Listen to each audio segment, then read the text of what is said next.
बहुत ज़्यादा एक अपवर्ड की सिचुएशन है। रिसेंट पास्ट में हमने मार्केट को बहुत ग्रो करते देखा है और ये ऐसे वक्त में हो रहा है सब कुछ जबकि हमारी ओवरऑल इकॉनमी इस वक्त बहुत डाउन है। हमें बहुत ज़्यादा रोल ओवर्स की ज़रूरत है। हमारे पास रिजर्व्स इतने ज़्यादा नहीं है कि जो अगले साल का एक बैलेंस ऑफ पेमेंट है उसको हम बैलेंस रख सकें या पाकिस्तान को एक सेफ जोन में देख सकें। लेकिन ऐसे मौके पर स्टॉक मार्केट बहुत ज़बरदस्त परफॉर्म कर रही है और मज़ीद इसमें कितनी ग्रोथ की ज़रूरत है या मज़ीद इसमें कितनी गुंजाइश मौजूद है इम्प्रूवमेंट की और ये किस तरह से हो सकती है। पाकिस्तान के और चीन के ताल्लुकात बहुत अच्छे हैं, लेकिन इंपॉर्टेंट बात आपको मैं ये बताऊं कि गिलगित बल्तिस्तान जो है वहां से पाकिस्तान की जो ट्रेड और ट्रैवल है वो सस्पेंड हो चुकी है चीन के हवाले से।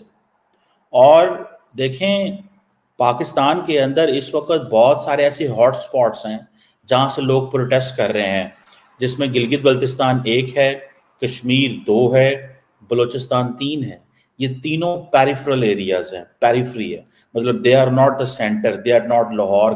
डिप्रेशन सबसे ज़्यादा जान कहीं जा रही है पूरी दुनिया में तो वो सिर्फ पाकिस्तान में जा रही है। सबसे ज़्यादा हाइपर इन्फ्लेशन के शिकार कहीं पर हैं तो वो सिर्फ और सिर्फ इसी एक देश में मिलते हैं। बारात यदि गधे पर अनलैंग, मतलब आप देखो ये ऐसा मौका होता है शादी ब्याह का जब आदमी पूरा ज़िंदगी की सबसे ज़्यादा, अगर वो पूरी ज़िंदगी गरीबी में बिता देगा तो उसको मंजूर है, लेकिन उसे चाहिए कि उसकी जो शादी हो या उसके घर बार बच्चों बीवी बच्चों की शादी हो तो वो बहुत ही जो है वो धूमधाम से हो, वो बहुत ही ज़्यादा जो है वो एकदम सबसे बेस्ट अवसर ये होता है सबसे दिखाने का दुनिया में मान लो कितना पैसा है या नहीं भी, तो इस चीज़ में आदमी कॉम्प्रोमाइज़ नहीं करता। फिर चाहे ज़िंदगी पेंशन पे या पेंशन पूरी ज़िंदगी लोन पे बीत जाए, लेकिन शादी में अच्छी वैसे खर्चा करता है। अब शादी ब्याह के मामले में अगर गधा गाड़ी आ रही है तो इससे आप अंदाज़ा लगाइए कि पाकिस्तानियों के आर्थिक हालात जो हैं वो किस हद तक गिर चुके हैं। और पहली बात तो यह है कि बड़ी खुशी की बात है कि पाकिस्तान स्टॉक मार्केट जो है इसने मेरे ख्याल में सेकेंड हाफ ऑफ 23 से अब तक काफ़ी स्ट्रॉन्ग परफॉर्मेंस दी है और ख़ास तौर पे 23 का जो साल था उसमें बड़ी रोबस्ट परफॉर्मेंस आई है। लेकिन इस पूरे कॉन्टेक्स्ट को भी समझने की ज़रूरत है क्योंकि ऑल्दो आपकी 23 में 55% के करीब जो है स्टॉक मार्केट ने गेन किया है 23 में, तो डॉलर टर्म्स में भी आप देखेंगे तो तकरीबन 25% के करीब डॉलर टर्म्स में भी ग्रोथ है। तो लेकिन अगर आप इसको मज़ीद जाके एनालाइज करें तो आप ये देखेंगे कि हमारी मार्केट जो है वो बड़े अरसे से बहुत अंडर वैल्यूड थी और ये जो मैक्रो इकोनॉमिक इंस्टेबिलिटी की वजह से और पॉलिटिकल इंस्टेबिलिटी की वजह से हमारी जो मार्केट है वो क्राइसिस मोड में बिहेव कर रही है कि आपको जब कोई पॉजिटिव इंडिकेटर आता है, आईएमएफ के साथ डील हो जाती है, पिछले साल जो स्टैंड बाय एग्रीमेंट हुई तो उसके बाद से स्टॉक मार्केट ने एक सब्सटैंशियल ग्रोथ किया। आपके फ्रेंडली कंट्रीज़ के साथ लोन्स या डिपॉजिट रोल ओवर होते हैं तो फिर पॉजिटिव न्यूज़ आती है, अगर उसमें कोई डिले हो रही है या कोई डाउट्स क्रिएट हो रहे हैं तो नेगेटिव सेंटिमेंट आ जाता है। तो ये चीज़ें जो है ना इस वक्त काफ़ी मार्केट रिस्पॉन्ड करती है इस किस्म के इंडिकेटर्स को। यह है कि मेरे ख्याल में पाकिस्तान की जो स्टॉक मार्केट है वो लार्जली शॉर्ट टर्म सेंटिमेंट और जो आपकी क्राइसिस के इम्प्रूवमेंट या वर्सनिंग के ऊपर बिहेव कर रही है और इकोनॉमिक फंडामेंटल्स के ऊपर नहीं ट्रेड कर रही। तो थोड़ा सा अगर आप उसको मार्केट की वैल्यूएशन जाके देखें और उसको एक रीजनल इंटरनेशनल कॉन्टेक्स्ट में देखें तो हमारी स्टॉक मार्केट जो है इस वक्त उसकी ओवरऑल मार्केट कैप जो है वो उसको देखें तो ये तकरीबन 5.5 टाइम्स अर्निंग्स कर रही है। तो हमारा प्राइस अर्निंग्स रेशो पाकिस्तान की पूरी स्टॉक मार्केट का इस वक्त सिर्फ 5.5 टाइम्स है, इसे डबल से भी ज़्यादा पाकिस्तान के। और उनकी जो लॉन्ग टर्म 10 ईयर एवरेज है वो 16 to 17% के दरमियान में है। अगर आप इंडिया को देखें तो इंडिया की मार्केट जो है वो तकरीबन 27-28 टाइम्स अर्निंग्स पे ट्रेड कर रही है इस वक्त और उनकी लॉन्ग टर्म एवरेज जो है वो 25 टाइम्स के करीब है। तो रीजनल कॉन्टेक्स्ट में भी और पाकिस्तान के अपने डोमेस्टिक कॉन्टेक्स्ट में भी इस वक्त हमारी मार्केट जो है वो लॉन्ग टर्म वैल्यूएशन से बहुत लो है, उसी पे कंसंट्रेट करना है। मेरे ख्याल में जो हमारी मार्केट है वो बहुत कंसंट्रेटेड है।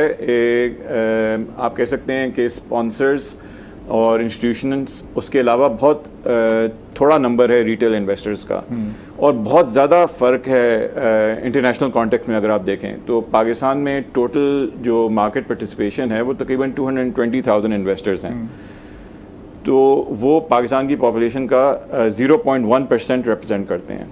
अगर आप इसको देखें बांग्लादेश के साथ कंपेयर करें तो उनके 1.8 मिलियन इन्वेस्टर्स हैं, लेकिन ये तो एक वेरिएबल है। इसके अलावा आपको ये भी देखना है कि जो 5.5 टाइम्स का प्राइस अर्निंग रेशो आपको कह क्या रहा है, वो उससे क्या इन्फॉर्मेशन मिल रही है? एक इन्फॉर्मेशन ये मिल रही है कि इस वक्त इन्वेस्टर्स जो हैं वो ऑप्टिमिस्टिक नहीं है पाकिस्तान की स्टॉक मार्केट के ये जो कंपनीज़ की अंडरलाइन कंपनीज़ की अर्निंग्स ग्रोथ के ऊपर। दूसरा शायद ये भी बता रही है कि आपकी जो इंडेक्स है उसमें ज़्यादातर कंपनीज़ ऐसी हैं जो कि ज़्यादा ग्रोथ ओरिएंटेड इंडस्ट्रीज़ में नहीं है। कैपिटल पूल करते हैं वाइड नंबर ऑफ इन्वेस्टर्स से ताकि आप इन्वेस्ट कर सकें ग्रोथ में ज़्यादा। तो अगर जब तक आप ज़्यादा वाइड नहीं जाएंगे तो एक तो वो टोटल कैपेसिटी का इशू है, दूसरा ये कि आपने अपनी वैल्यूएशन में भी क्रेडिबिलिटी बनानी है। तो उसके लिए SECP का भी एक बड़ा इंपॉर्टेंट रोल है, PSX का इंपॉर्टेंट रोल है, कंप्लायंस ऑफ रेगुलेशंस के ऊपर। लाहौर से इस्लामाबाद से चलें तो आपको पाकिस्तानी जो बसें हैं वो लेके जाती हैं चीन, और आपको बाय रोड लेके जाता है। सो आपको जहाज पे जाने की जरूरत नहीं है, ट्रेन पे जाने की जरूरत नहीं है, बसें जैसे कर लेती हैं। ठीक है जी। और मेरी इतलात के मुताबिक एक बड़ी तादाद में फॉरेन पैसेंजर्स, टूरिस्ट जो जिनका ताल्लुक स्पेन, फ्रांस से है, चाइना से है, इंग्लैंड से है, वो इस वक्त जिसे वो कहते हैं ना, जो चाइना जा रहे थे पाकिस्तान, वो भी वहां पे सुस्त बॉर्डर पे रोके गए हैं। और ये जो प्रोटेस्ट हो रहा है, ये सुस्त ड्राई पोर्ट जो है उसके बाहर हो रहा है। अवाम है वो चीन से दूर जाना चाहती है। मुझे इसकी समझ नहीं आ रही कि इसकी क्या वजह है। हालांकि हर बंदा जो है वो चीन के करीब होना चाहता है, कारोबार करना चाहता है, बिजनेस करना चाहता है, लेकिन in this case people don't want to do this. लोग नहीं काम करना चाहते भाई उनके साथ। मुझे तो समझ नहीं आ रही इस चीज की कि ये क्या जो है वो सिचुएशन आइंदा आने वाले दिनों में हो रही है। पहले आप देखें कि मैं अगर आपको बताऊं कि अगर फॉरेन टूरिस्ट वहां पे आके फंस गए हैं और वो कहीं निकल नहीं सकते और वो चीन जाना चाहते हैं, तो क्या तासुर दिया जा रहा है? वो जो पब्लिक सेंटीमेंट है उसको सामने नहीं लेके आए। मैं जाती तौर पे ये समझता हूं कि इस वक्त अगर आपको थोड़े दिन पहले मैं ले जाऊं, मैंने इसके ऊपर आपके साथ डिस्कशन की थी, और वो डिस्कशन क्या थी? वो डिस्कशन ये थी कि बलूचिस्तान के अंदर जो वहाँ पे जो लोग बैठे हुए हैं वो चाहते ये हैं कि हम किस तरह अपने मसले को इंटरनेशनलाइज करें, बिकॉज उनके बहुत सारे लोग इंसर्जेंसी में जो है वो रियासत के खिलाफ लड़ रहे थे। उन्होंने क्या किया? उन्होंने ग्वादर पे आके प्रोटेस्ट करना शुरू कर दिया। जब ग्वादर पे आके प्रोटेस्ट करना शुरू कर दिया, हुकूमत जो है वो परेशान हो गई। जब हुकूमत परेशान हुई, अब क्या करें? उस सारी सिचुएशन में आके मुझे ऐसा लगता है कि वो अपने मसले को इंटरनेशनलाइज करने में कामयाब हो गए थी आज से 75-80 साल पहले कि हमको जो है 2 नेशन थ्योरी चाहिए, हम इस देश में नहीं रह सकते, हम इस देश में रहेंगे तो पूरा का पूरा हमको गरीब रख दिया जाएगा, हम जो है वो लड़के लेंगे पाकिस्तान, छीन के लेंगे पाकिस्तान, तुम देखते रह जाओगे। दुनिया भर की बातें होती थी। बात तो ये थी कि फिर पाकिस्तान बन गया, उसके बाद ये था कि 10 साल के अंदर हम दिल्ली फतेह कर लेंगे, 15 साल के अंदर कश्मीर फतेह कर लेंगे। लेकिन हमने देखा 71 आते आते किस तरीके से बांग्लादेश जैसा एक बड़ा हिस्सा ही जो है वो टूट करके अलग हो गया।